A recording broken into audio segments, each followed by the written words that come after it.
Hey, what's going on, folks? It's Larry Packmaster's Dog Training. I'm gonna make a video here because I have some time. I thought I was gonna be out in the woods right now and getting a little deer hunting in, looking for the big fella, but we got a real nasty storm, so I'm trying to wait it out a little bit. I may even wind up going home. But I wanted to talk about a case I got in today for a few different reasons. Like I said, I have some time and it's going to be very interesting. I saw a video today of a young trainer, Cassie Coverdale, her name is. She talked about a separation anxiety case she's working right now and how she helped make it a little better and what she's been doing. She gave a lot of details, and there'll be some things on there that some people disagree with. But I told her she did a great job by explaining it and putting in the work and the effort and being open about it, whether you agree with the things she did or not. I think she did a very good job from what she was talking about, you know. And then I was waiting on a dog today. You guys have seen him before, Dexter the Bouvier. I watched him when he was a puppy, 4 or 5 months old. I kept him for a week or so, and I made some videos with him. Trained real nice, even though I wasn't doing a board and train. I was just watching him. A little bit of a backstory. The owners were having a lot of trouble with him pooping in his crate. Okay, it was a nightmare. He was putting them through hell. They'd have him out, do everything they were supposed to do. They'd put him back in the crate and the dog would poop. It was nonstop. So whatever, I gave them a lot of things to do and try, and they were making really good progress. So when they were going on vacation, the last thing I wanted them to do was put him in a boarding facility and have the setback. So I watched him, and he did really well. He pooped one time in his crate when he was with me. And training-wise, he was fantastic, but you guys can go see him in some of the videos I made. His name's Dexter, and he was a Bouvier puppy. I like saying Bouvier. It makes me feel very French. But, so I was waiting for Dexter to come back now, and now I am doing a board and train with him.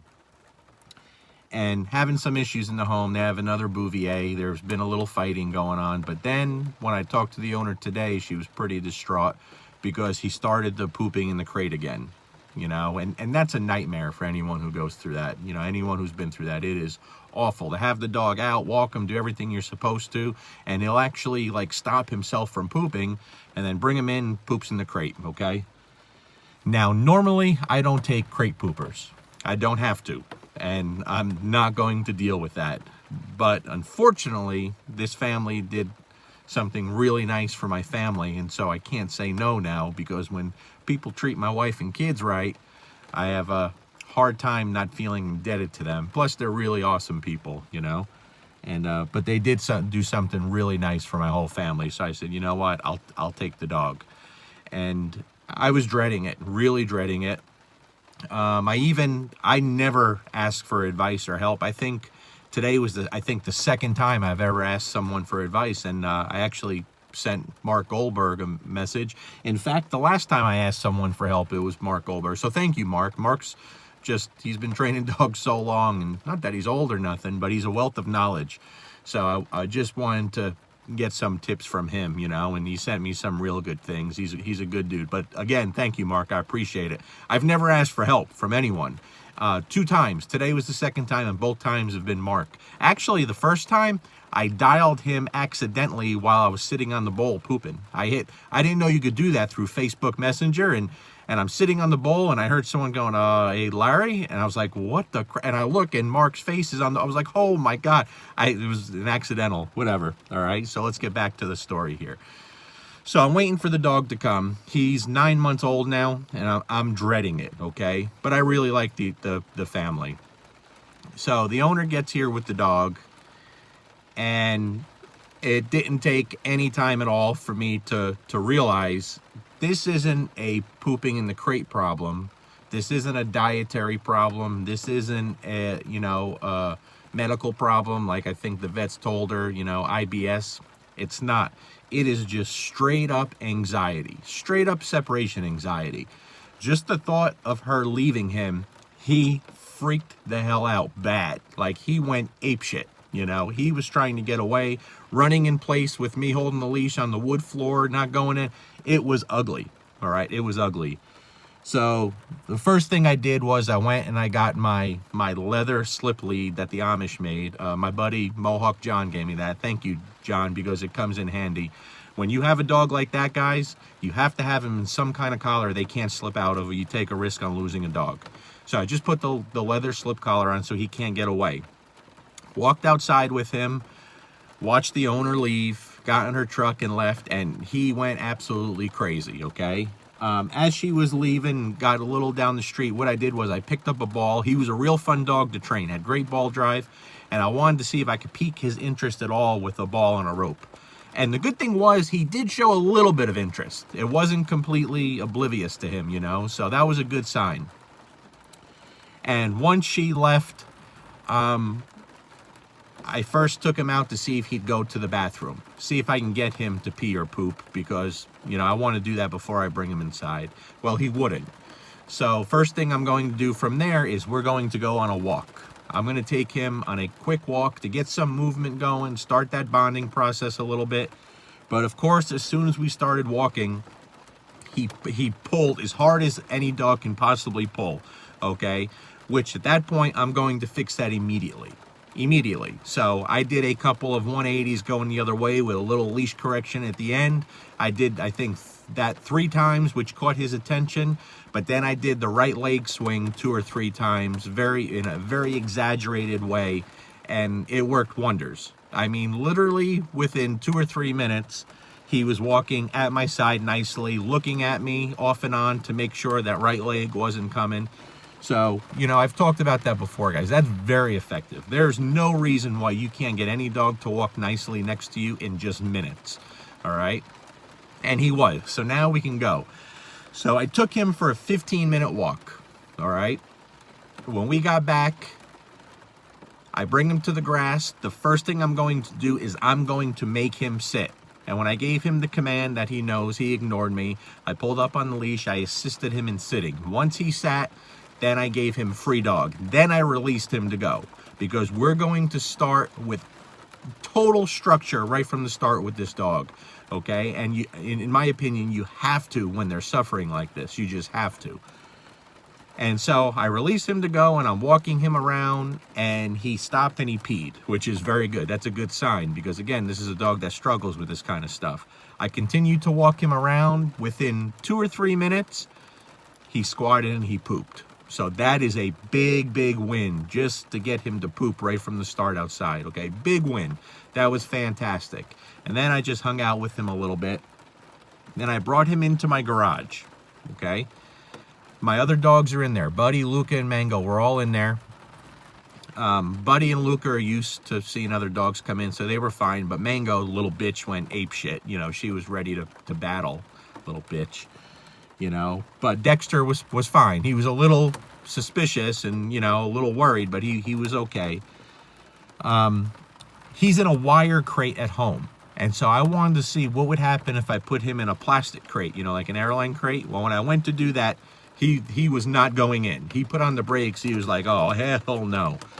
So, okay, not a problem. I'm not going to make him. So what I did was, instead of putting him in a crate, I put him in one of my pens, okay? I have some 4x4 pens that are 6 feet high, and they're very open. So I've had a few dogs that struggle in the crates real bad here. Death Row, the Rottweiler, was one of them, if you remember. They really struggle being crated, but yet you put them in those open pens, and they do very well.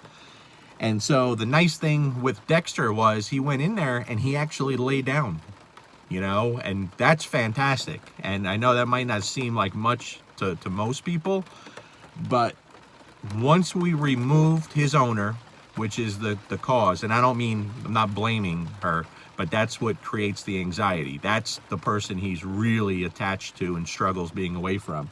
Once we removed her, and, you know, once we got the walking down, and I was giving him orders on what to do and not allowing him to do what he wanted and go where he wanted, you know. He pulls away, I bring him back. He pulls away, I bring him back. So I start controlling everything, okay? So right there, just by doing those little things, guys, we made a ton of progress within the first 30 minutes, you know, maybe even 20 minutes, 20, 30 minutes.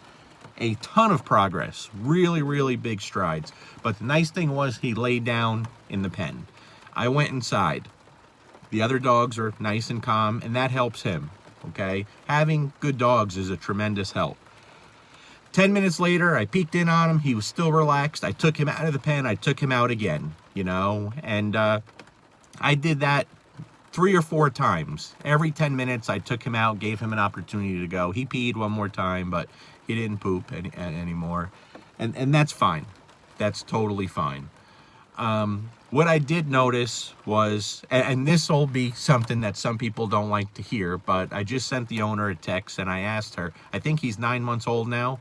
And I said, is he neutered? And she said, yes. And I said, okay, that makes more sense. And this isn't a anti-neuter, it's not a pro-neuter, it's none of that, but you guys know how I feel about early neutering. And what happened was he had to have a medical procedure done. He had swallowed some stuff and made himself real sick.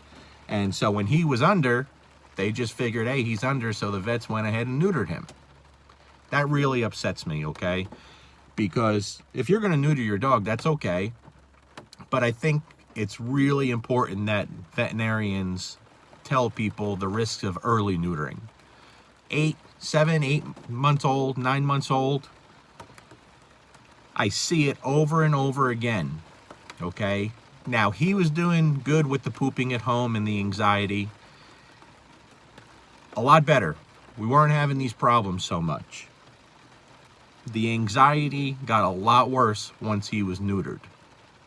Okay, a lot worse. And I see it all the time, guys. You're taking hormones away from a dog that are very necessary to complete growth, both physically and mentally.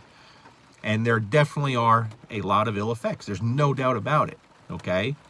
And you look at all the research that's coming out now, even a lot of vets are starting to admit, yeah, it definitely causes some problems. So I'm just really, I hate the early neutering. If you want to neuter your dog, fine, but just wait. 18 months old, 2 years old, wait till the dog's fully developed, okay?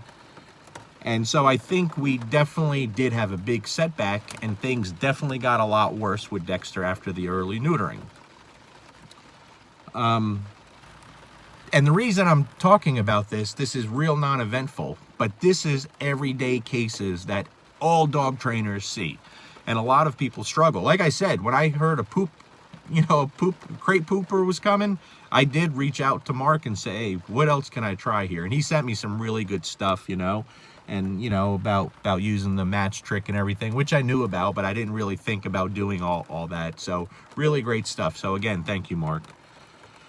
Now there's a chance that when I get home, I'll be gone for 2 or 3 hours away from him. If he poops, he poops. I'm hoping he doesn't. That's my hope.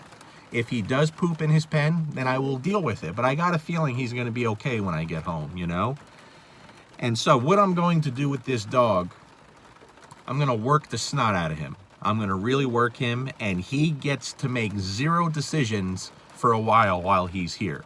Okay, I'm going to put him to work. I'm going to push him hard.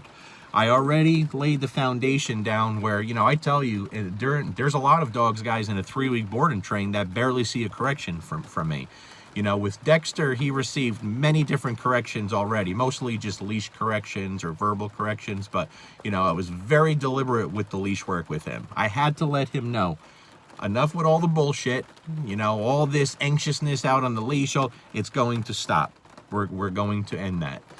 And so I wish I could have videoed him when he got here, but, at least the owner was here to see how he reacted when she was leaving. And so this will be a good learning opportunity for everyone, including myself, because it's going to be a challenge for sure, And like I said, I don't even know why I started making this, but a lot of times, like I said, they think they have a problem with the dog pooping in the crate. It has nothing to do with the physical issue. It's all mental. It's 100% separation anxiety at its worst. It was really bad. But on the good side, once the owner was out of the picture, I was able to make some progress very, very fast, very fast. So if I can get my job done, which I'm expecting I will, I'd be very disappointed in myself if I couldn't. There will be some major changes that the family will have to make and implement for him to be successful long term. I only consider a dog successful if it's forever, till the dog dies. I don't want no more anxiety, no more pooping in the crate, so it'll be very tough. But I'll keep you posted, and I will get some videos of him for sure training. If you watch his videos when he was young, Dexter the Bouvier, awesome dog to work with. And like I said, I wasn't even training him. I just wanted to see what I could do with him in a short amount of time. And all that's gone. Okay, I can't do that right now. So I'm hoping to bring that back out of him. He won't do anything right now. He won't chase a ball. He won't interact with me. There's no engagement yet. So my goal is to bring that all back and, of course, stop the anxiety and the pooping. So we'll get you some videos.